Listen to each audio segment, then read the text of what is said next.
You ever wake up in the middle of the night to the sound of your own rage? That's exactly what it felt like when I started my truck at 2:45 a.m. and realized someone had stolen the catalytic converters right off it. The worst part? They didn't just steal from me. They woke up every damn person on my street, because the hollow pipes roared like a jet engine.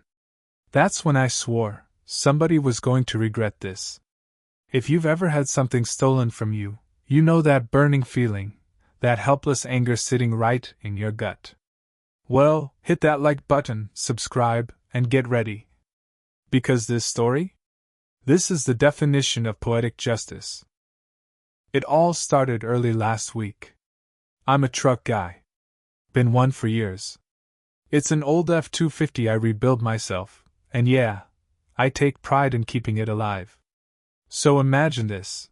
I dragged myself out of bed at 2:45 a.m., heading for my early shift. I turn the key, and suddenly the whole neighborhood wakes up to the sound of a dying beast. I kill the engine, slide under the truck, and instantly see it, clean cuts through the exhaust. My catalytic converters, gone. The worst part? They didn't even bother doing a clean job. Just hacked through the pipes and vanished. At first, I wanted to call the cops. But I'd been around long enough to know they don't care about stolen parts unless it's worth thousands. So instead, I started looking around. And then I remembered something, my neighbor across the street. He's got one of those doorbell cameras pointed right toward the road. I walk over, knock on his door, and before I can even explain, he's already shaking his head. Yeah, man. I saw 2 kids out there about an hour ago. Looked like they were driving some beat-up Crown Vic. You want me to pull the footage? He pulls up the clip, and there it is. 2 idiots, hoodies on, crouched under my truck. One's holding a saw, the other's laughing. And that car, yeah, I know that car. You couldn't miss it, a busted, black ex-police Crown Victoria. Everybody in town knew those 2 punks. They hung around the chicken shack every day, blasting music, smoking whatever they could get their hands on, pretending they were untouchable. I'd seen them before. They'd raced that old cop car down the street, no plates, busted taillights, shaking like it was about to fall apart. That's when I started smiling. Because I realized something. I didn't need to call the police. I just needed to play smarter.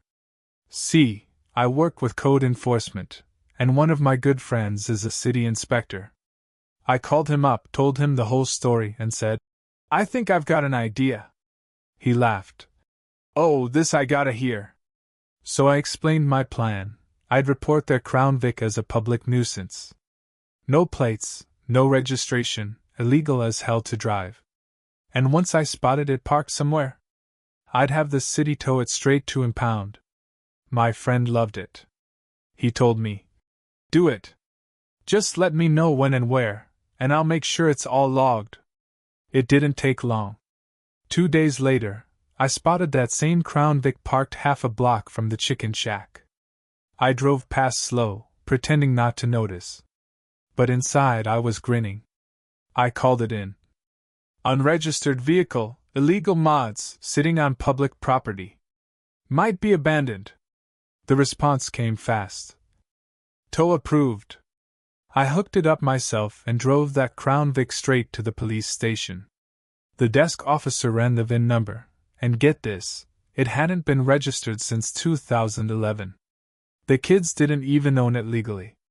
They'd bought it from some junk seller without a title. The officer looked at me and said, You know what? Just take it to the junkyard. We'll mark it as a black title.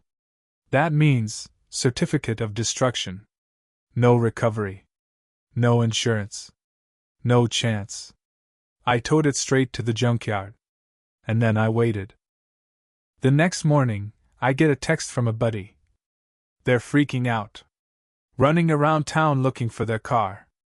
I could picture it. 2 idiots panicking, thinking one of their friends pulled a prank. Turns out, they even showed up at the junkyard, trying to steal their own car back. One distracted the owner while the other jumped in the driver's seat, except the junkyard guy was smarter than them. He'd already cut the drive shaft. So when the kid tried to start it, nothing happened. They were caught red-handed. The cops showed up. They got arrested right there, surrounded by piles of crushed metal and rust. And the best part? When they were being hauled off, the junkyard crane lifted that Crown Vic and crushed it into scrap right before their eyes. When I saw it later that day, it was barely recognizable. Just twisted metal and shattered glass. That sound? That crunch of metal? That was justice. I didn't need to yell. I didn't need to fight. All I did was let karma do its work, with a little help from the city. And guess what? They haven't left their trailer since. A few days ago, I drove past their place. There's a new car out front, a junky Jeep Liberty, no plates, no insurance. Let's just say, I'm keeping an eye on it. Because next time they mess up, I won't miss the show. If this story made you smirk, hit that like button, because nothing beats the sound of karma served cold. Tell me in the comments, what would you have done if someone stole from you? And don't forget to subscribe for more real Reddit revenge stories, the ones that prove karma always finds its way back.